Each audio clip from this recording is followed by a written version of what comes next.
ಇಲ್ಲೊಬ್ಬ ವ್ಯಕ್ತಿ ಮಲಗಿದ್ದಾಗ ಇಣುಕಿ ನೋಡ್ತಾನೆ, ಗೇಟ್ ಮುಂದೆ ನಿಲ್ತಾನೆ. ಬೆಂಗಳೂರಲ್ಲಿ ಲೈಂಗಿಕ ತಜ್ಞೆಗೆ ಕಾಮುಕನ ಕಾಟ ಶುರು ಆಗ್ಬಿಟ್ಟಿದೆ.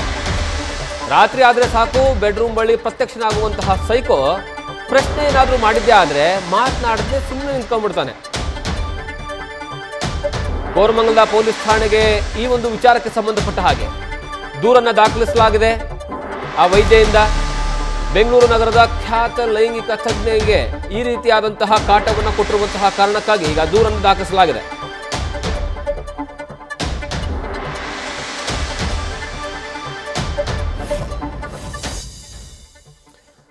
ಬೆಂಗಳೂರಿನಲ್ಲಿ ಇರುವಂತಹ ಕೋರಮಂಗಲದ ವ್ಯಾಪ್ತಿಯಲ್ಲಿ ಪೊಲೀಸ್ ಠಾಣಾ ವ್ಯಾಪ್ತಿಯಲ್ಲಿ ನಡೆದಿರುವಂತಹ ಘಟನೆ ಇದು. ಬೆಂಗಳೂರಿನ ಪೊಲೀಸ್ ಠಾಣಾ ಕೋರಮಂಗಲ ಪೊಲೀಸ್ ಠಾಣಾ ವ್ಯಾಪ್ತಿಯಲ್ಲಿ ಈ ವೈದ್ಯ ಏನಿದ್ದಾರೆ ಲೈಂಗಿಕ ತಜ್ಞೆ, ಅವ್ರ ಖ್ಯಾತ ಲೈಂಗಿಕ ತಜ್ಞೆ ವೈದ್ಯರವರು, ಅವರ ಮನೆ ಮುಂದ್ಗಡೆ ಒಬ್ಬ ಸೈಕೋಪಾತಕ್ ದಿನ ಬರ್ತಾನಂತೆ. ದಿನ ಬಂದು ಕಿಟಕಿ ಎಲ್ಲ ಇಣಕ್ಕೆ ಹಾಕೋದು ಅಥವಾ ಅವ್ರ ಮನೆ ಮುಂದ್ಗಡೆ ನಿಂತ್ಕೊಳ್ಳೋದು, ಅವ್ರ ಮನೆ ಗೇಟ್ ಮುಂದ್ಗಡೆ ಕಾಯ್ಕೊಂಡು ನಿಂತ್ಕೊಳ್ಳೋದು.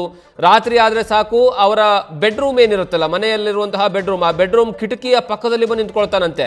ಏನಾದರೂ ಪ್ರಶ್ನೆಯನ್ನು ಮಾಡಿದ್ದೆ ಆದರೆ ಸುಮ್ಮನೆ ನಿಂತ್ಕೊಂಡ್ಬಿಡೋದು, ಏನೂ ಮಾತಾಡೋದಿಲ್ಲ, ಏನೂ ಇಲ್ಲ. ಹಾಗಾಗಿ ಬಹಳಷ್ಟು ಆತಂಕಗೊಂಡು ಪೊಲೀಸ್ ಠಾಣೆಯಲ್ಲಿ ಕಂಪ್ಲೇಂಟನ್ನು ದಾಖಲಿಸುವಂತಹ ಕೆಲಸವನ್ನು ಮಾಡಿದ್ದಾರೆ. ಈ ಬಗ್ಗೆ ಹೆಚ್ಚಿನ ಮಾಹಿತಿಯನ್ನು ನಮ್ಮ ಪ್ರತಿನಿಧಿ ಸಂದೇಶ್ ಕೊಡ್ತಾರೆ. ಸಂದೇಶ್, ಯಾರ ಸೈಕೋಪಾತಕ್, ಯಾಕೆ ಈ ರೀತಿಯಾಗಿ ಮಾಡ್ತಾನೆ, ಏನದ್ರ ಹಿನ್ನೆಲೆ?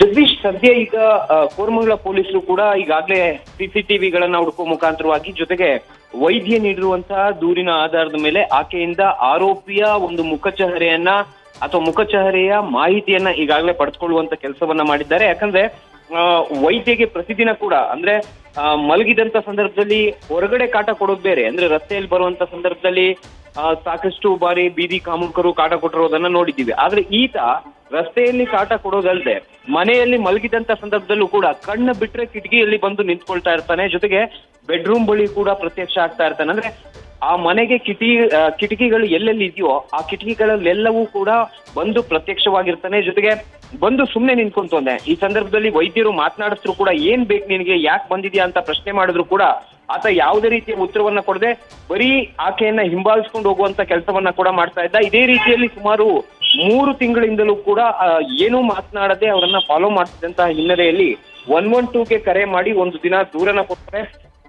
ಈ ರೀತಿ ನನ್ನನ್ನ ಪದೇ ಪದೇ ಕೂಡ ಒಬ್ಬ ವ್ಯಕ್ತಿ ಫಾಲೋ ಮಾಡ್ತಾ ಇದ್ದಾನೆ, ಜೊತೆಗೆ ನಮ್ಮ ಮನೆಯ ಕಿಟಕಿ ಬಳಿ ಕೂಡ ರಾತ್ರಿ ನಾನು ಮಲಗ್ತಿದ್ದಂತ ಸಂದರ್ಭದಲ್ಲೂ ಕೂಡ ಕಿಟಕಿ ಬಳಿ ನಿಂತ್ಕೊಂತಾ ಇದ್ದಾನೆ ಅಂತ ಹೇಳಿದಂತ ಸಂದರ್ಭದಲ್ಲಿ ಪೊಲೀಸರು ಬಂದು, ಅಂದ್ರೆ 112 ಸಿಬ್ಬಂದಿಗಳು ಕೂಡ ಸ್ಥಳಕ್ಕೆ ಬರ್ತಾರೆ. ಅಷ್ಟರಲ್ಲಾಗ್ಲೇ ಆತ ಅಬ್ಸ್ಕ್ಯಾಂಡ್ ಆಗ್ಬಿಟ್ಟಿರ್ತಾನೆ.